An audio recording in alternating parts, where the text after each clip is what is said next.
दोस्तों नमस्कार। आज मैं फिर आपके सामने उपस्थित हुआ हूं और इस बार एक बहुत ही अच्छा निर्णय हुआ है जिसके बारे में हम लोग बात करेंगे। आपकी जानकारी के लिए इससे पहले मैं बता दूं कि जब रोड एक्सीडेंट होता है तो उसमें नुकसान होता है अगर जीवन का, तो जो उसके डिपेंडेंट हैं, जो उसके ऊपर आश्रित हैं, उनको मोटर व्हीकल एक्ट में प्रोविजन है कि वो एमएसीटी जाएं, यानी कि मोटर एक्सीडेंट ट्रिब्यूनल में जाएं और वहां पे कंपनसेशन निर्धारित किया जाता है जिससे कि उस परिवार को कुछ मुआवजा मिल सके, उसकी कुछ क्षतिपूर्ति हो सके। इस संबंध में सुप्रीम कोर्ट का एक अभी हाल में निर्णय आया है जिसकी हम बात करेंगे और इस केस का टाइटल है civil appellate jurisdiction civil appeal number 3763 of 2025 3763 of 2025 जो अराइज हुई है एसएलपीसी नंबर 6986 ऑफ 2023। तो इस केस का टाइटल है साधना तोमर वगैरह वर्सेस अशोक कुशवाहा वगैरह, और ये डिसीजन लिया है माननीय जस्टिस संजय करोल और माननीय जस्टिस प्रशांत कुमार मिश्रा की पीठ ने।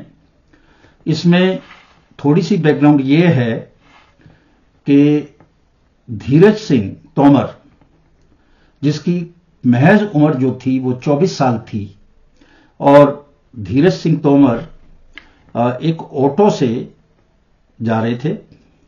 ऑटो वाला जिस ऑटो में वो बैठे थे बहुत ही लापरवाही गफलत से उस व्हीकल को चला रहा था, उस ऑटो को चला रहा था। वो ऑटो जो है गौतम नगर में पलट गया और उसकी वजह से उनकी मृत्यु हो गई। और भी लोग घायल हुए पर धीरज सिंह की मृत्यु हो गई। तो जो उनके परिवार के लोग थे उन्होंने अपील की एमएसीटी में मोटर व्हीकल एक्ट के अनुसार, और जो मोटर व्हीकल एक्ट के अनुसार जो एमएसीटी ने निर्णय दिया उसकी चुनौती दी, उसको उन्होंने नहीं माना।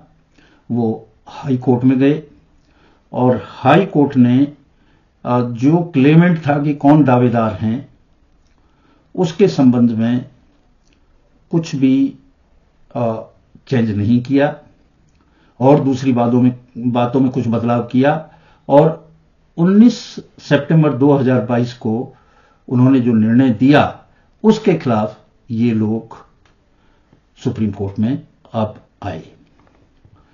तो इसमें मुद्दा ये था कि जो मृतक था धीरज सिंह, उसके पिताजी को और उसकी छोटी बहन जो अभी कुंवारी थी उसको जो लीगल रिप्रेजेंटेटिव कहते हैं उसमें ना तो एमएससीटी ने शामिल किया और ना ही जब उन्होंने अपील की हाई कोर्ट में, ग्वालियर में, मध्य प्रदेश हाई कोर्ट में, तो ना ही उन्होंने इसको स्वीकार किया। तो इस बारे में एक बहुत ही महत्वपूर्ण निर्णय आया है। सुप्रीम कोर्ट ने कहा कि हाई कोर्ट ने जो लीगल रिप्रेजेंटेटिव है और जैसा मोटर व्हीकल एक्ट में उसके बारे में लिखा गया है उसके बारे में उसका जो इंटरप्रिटेशन है वो बहुत छोटा है, बहुत नैरो माइंड, छोटे दिमाग से बात हाई कोर्ट ने की है और उसको हमें स्वीकार नहीं करना चाहिए। अब मैं इस निर्णय के बारे में थोड़ी डिटेल बताता हूं, और ये जो है निर्णय, इसके असर जो है वो बहुत दूर तक जाएंगे। सुप्रीम कोर्ट ने बड़ा स्पष्ट किया इसमें। उन्होंने कहा कि हमारे विचार में मोटर वाहन जो अधिनियम है, उसका जो 12वां अध्याय है, उस 12वें अध्याय का उद्देश्य जो कहता है लीगल रिप्रेजेंटेटिव यानी कि कानूनी प्रतिनिधि जिनको मुआवजा मिलता है, जिनको एमएसीटी से मुआवजा मिलता है, उसकी जो व्याख्या है वो व्यापक होनी चाहिए। केवल जो प्रतिनिधि हैं, कानूनी प्रतिनिधि, दावेदार जिनको मिलना चाहिए, वो मृतक के पति या पत्नी या बच्चे तक ही सीमित नहीं रहना चाहिए, बल्कि सुप्रीम कोर्ट ने कहा कि दावेदार के लिए उसकी जो निर्भरता है और उसको उस मौत से, उस व्यक्ति की मौत से कितना नुकसान हुआ है उसके आधार पे होनी चाहिए। ये नहीं है कि भाई आपने केवल कुछ लोगों को जो परिवार के उनको दे दिया, पिता कहां जाए, जो छोटी बहन जो उसके ऊपर आश्रित थी वो कहां जाए। तो इसी चीज को आगे सुप्रीम कोर्ट ने स्पष्ट करते हुए कहा कि जो मोटर व्हीकल एक्ट है उसका जो सेक्शन 166 है वो क्लियर करता है कि मोटर वाहन दुर्घटना में किसी व्यक्ति की मृत्यु के कारण जो पीड़ा होती है, प्रत्येक कानूनी प्रतिनिधि यानी कि दावेदार जो हैं तो के पास मुआवजे की वसूली के लिए एक उपाय होना चाहिए। तो यहां पे जो चीज है वो ये है कि पीड़ा किसको हुई है, डिपेंडेंट कौन है, उसकी मृत्यु से नुकसान किसको हुआ है, उसकी निर्भरता किसके ऊपर थी, इसके ऊपर फोकस करने की आवश्यकता है जब आप डिसाइड करें। अब क्योंकि जो मृतक था इस केस में, उसके जो पिता हैं और उसकी जो छोटी बहन है, दोनों कोई फाइनेंशियल रूप से स्वतंत्र तो है नहीं, उनकी कोई ऐसी कमाई तो थी नहीं कि वो अपना गुजारा कर लेते।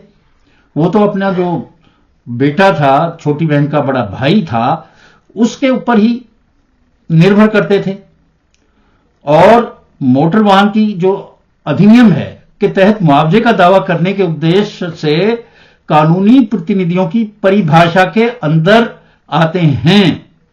उन्होंने कहा कि ये उस जो लीगल रिप्रेजेंटेटिव की परिभाषा है, डेफिनेशन है, उसके अंदर आते हैं, क्योंकि जो मृतक की आय पे, उसकी इनकम पे, उसकी आमदनी पर ये आश्रित थे, इनका गुजारा उसकी इनकम पे ही चल रहा था, तो मुआवजा इसको क्यों नहीं मिलेगा।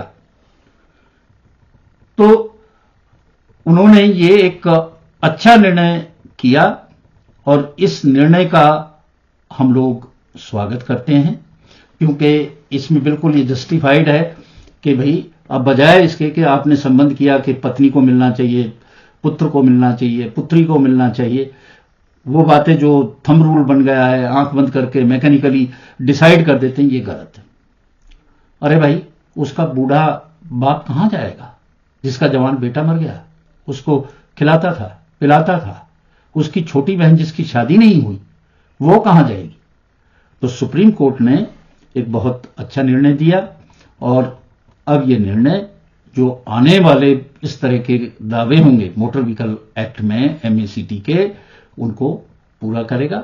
और आज इन्हीं शब्दों के साथ मैं आपसे विदा लेता हूं। नमस्कार।